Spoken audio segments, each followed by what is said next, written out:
It came to me, and I said, listen, all of us, we've been lied to for so long, and so frequently, and so loudly, that we just came to accept it, that it's okay, and we lie ourselves, and we say it's all right, it's no problem, it's actually something that's in our tradition. We like to lie, let's lie some more. I knew they would get upset, because Indiana is very conservative, these are very down-to-earth people, very sweet people. They would take it in a good way, and they did. They were like, oh, what's he talking about? If I'd have said it in New York, they'd have probably attacked me or something, you know. But they were going, no, we don't lie, what are you talking about? And they're looking at each other like, lies, you know, because they are very sweet people, kind people. They really wouldn't lie, except what? When you lie about a law, that's the worst lie there is. When you lie about the one that created you, ooh, and he has no partners. And it's in their book. Exodus chapter 20, Deuteronomy chapter 5. That's Old Testament, New Testament, Mark chapter 12, verse 29. All of them saying the same thing. Know, O Israel, the Lord your God is one Lord.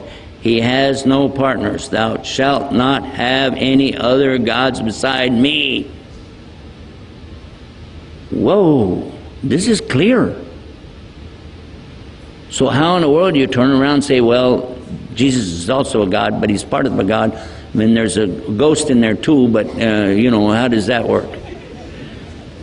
Again, we're not really trying to make a joke out of it, but I'm trying to drive a point home. Now, the people were looking at me, they're getting a little bit upset. I said, okay, you're saying to me that nobody ever lied to you when you were growing up about any issue. They said, absolutely not. And then you don't lie to your kids. Of course not. No, of course you don't. This is a good time to mention this one, by the way, that what I see going on all over the world today at this time of the year. I said, so I'm going to ask you a question. You don't lie, you've never lied, your mama didn't lie to you, you don't lie to your kids. So how old were you when you found out there was no Santa Claus? Now they started laughing really hard until they realized what it meant. They were like, ah ha ha!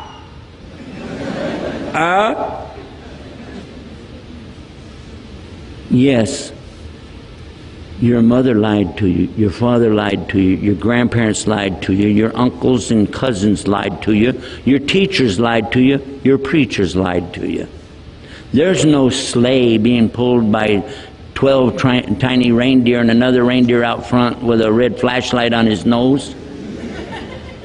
There's no fat guy wearing a red suit coming down your chimney once a year, loading up the thing with presents and stuff. And a child is being taught to believe that to the extent that they will actually go out of their way to lie. And when the child says, Daddy, I just saw Santa Claus over in that department store. This one here lost 5 pounds or more. He looks a lot skinnier. I don't know what's going on. Oh, no, that's so. They are actually, this is, you know, Santa is everywhere. They say it. Or they'll say, oh, these are actually Santa's clones. Or these are Santa's helpers helping him. They have every kind of coverage for this. They will never say, son, it's not true. They ain't going to do that. They just keep going on and on and on.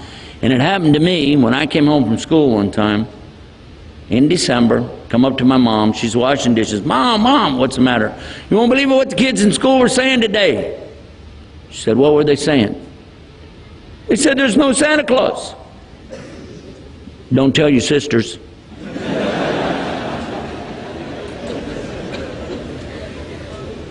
What happens to your credibility with these children? And then when they find out, and I remember thinking the next thing they're going to be telling me that there is no bunny running around laying colored eggs. What about that? If you do this, though, to your children, if you lie to them, what's going to happen later when you want to tell them about the miracles of Allah? And this is why a lot of the Christians, as they grow older and start examining things, they dump the whole thing. As they say, throw the baby out with the wash water. They do that because they say, let's throw out the lies, and then they start thinking, how in the world Could a woman have a baby and she doesn't have a husband? That doesn't make any sense. Well, here in New York we got a lot of that going on. What we mean, how can a woman have a baby and no man's ever touched her? That's what it says in the Bible. And so, no, that doesn't make any sense. We just throw that out too. Now when you want to start talking about salvation, who's going to believe it? God had to get on the ground and walk around like a human being, eating, drinking, going to the bathroom, you know, and then he had to get up on a cross. He didn't really want to. He prayed all night long to himself, asking himself not to let it happen. This is what the Bible said. It actually said he prayed to God. Then he's up on a cross, and now he bleeds, and he's going to die, and fine and good. Now all your sins are forgiven. How does that work? And if it really was a salvation to mankind, then how come in the Christian world today they still have the highest crime rate of all the entire world? And they still have the worst problems with sex, rape, incest, murder, robberies, burglaries. It goes on and on and on and on and on. And I'm not criticizing my own country. I'm not trying to criticize the society. What I'm criticizing is the fact that we're not looking at the real solution.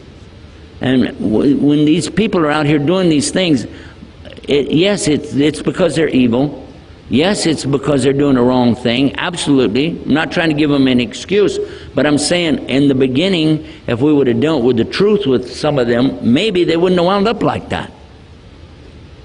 For the years that I've spent in counseling in the prisons, I've found it time and again that there was an experience we could go back to, a pivotal point when the child made the decision. As maybe a teenager, I don't know, but they would make this decision to go off in this black or dark way. They would go off in that way rather than to stay with something that was, you know, moral and just and upright.